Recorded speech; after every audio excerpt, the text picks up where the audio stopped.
후보자는 윤 대통령에 대해서 조만한 파우치에 대해서 질문했습니다.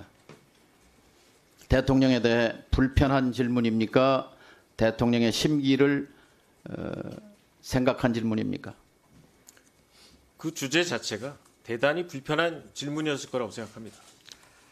후보자는 혹시 타임지 편집장이 쓴 아부의 기술이라는 책을 본 적이 있습니까? 없습니다. 아부는 인간의 본능이고 아부는 기술이다.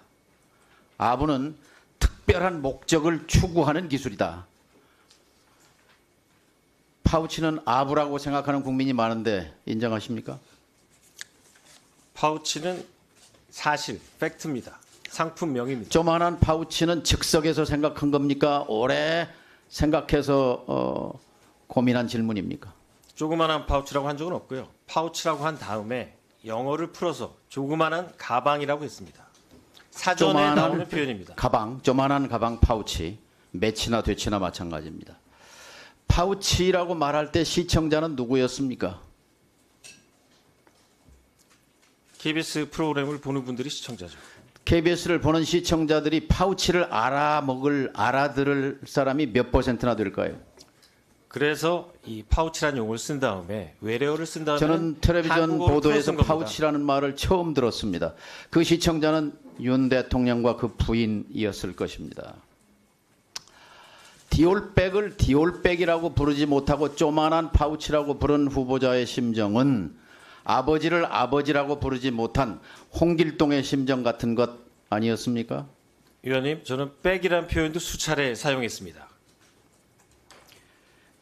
기자 지망생들에게 필독서가 있어요. 저널리즘의 기본 원리라고 하는 빌 코바치의 책입니다. 혹시 본 적 있습니까? 없습니다. 이 저널리즘의 기본 원리 핵심 원칙 10가지를 서술하는데 그중에 1번, 2번이 뭐냐면 독자와 시청자를 속이지 말라. 절대로 조작하지 말라. 이 두 가지입니다. 디올백을 조만한 파우치라고 돌려 말한 것은 명백히 시청자를 속인 것입니다. 조작한 것입니다. 인정하십니까? 기자한테 제일 중요한 것은 팩트 파인딩이고요. 그 공식 명칭은 디올 파우치입니다. 사실과 다른 박장범 부분이 있다면 후보자는 사과를 언론인 하겠습니다. 맞습니까? 저널리스트 맞습니까? 네, 맞습니다. 저널리즘의 어원을 아십니까? 대선배님께서 말씀해 주시면 경청하겠습니다. 생각해 본 적이 없습니까? 저널리즘의 어원에 대해서 라틴어로 들어본 적 없습니까? 저널리스트로 30년을 살아왔는데 저널리즘의 기원을 모른다는 건 이해가 안 됩니다. 모릅니까? 말씀해 주시면 경청하겠습니다. 그러니까 모르냐고요. 모르면 알려드릴게요. 네, 알려주십시오. 디우르나, D-I-U-R-N-A, 라틴어입니다. 매일매일 기록한다는 말이에요.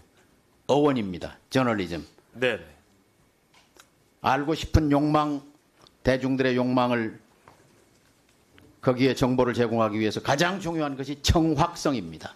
정확한 단어입니다. 정확한 개념입니다. 조만한 파우치는 정확한 말이 아닙니다. BBC 가보셨습니까? 네. BBC 보도 준칙 핵심이 뭐예요? 공정성과 신뢰성이라고 알고 있습니다. 불편, 부당, 네. 객관 공정이죠. 위장 전입은 그렇게 명확하게 사과하면서 이 조만한 파우치에 대해서는 좀 시원하게 사과할 용이 없습니까? 위원님, 조그만한 파우치라고 한 적이 없고요. 파우치에 대해서. 파우치에 대해 사과할 용이 없어요? 사실관계가 틀렸으면 제가 사과합니다. 하지만 그 제품의 사과할 공식... 이유는 세 가지입니다. 첫째, 권력에 대한 아부가 명백하기 때문입니다. 두 번째, KBS의 명예를 실추했기 때문입니다. 세 번째, 국민의 눈높이에 이것은 부정확한 표현입니다. 국민은 파우치를 모릅니다. 네, 의원님 말씀과 지적 잘 새겨 듣겠습니다. 사과하시는 게 좋을 것 같습니다. 권력의 눈치를 보는 언론, 저널리즘, 권력에 봉사하는 저널리즘, 언론은 저널리즘이 아니고 언론이 아닙니다. 민주 공동체를 파괴하는 일입니다. 저널리즘이, 언론이 충성해야 할 대상은 시민입니다. 동의하십니까? 네, 맞습니다. 동의하신다면 깨끗하게 사과하십시오. 부적절한 표현이었다고. 거듭 말씀드린 것처럼 그 파울 디우치는 상품명입니다.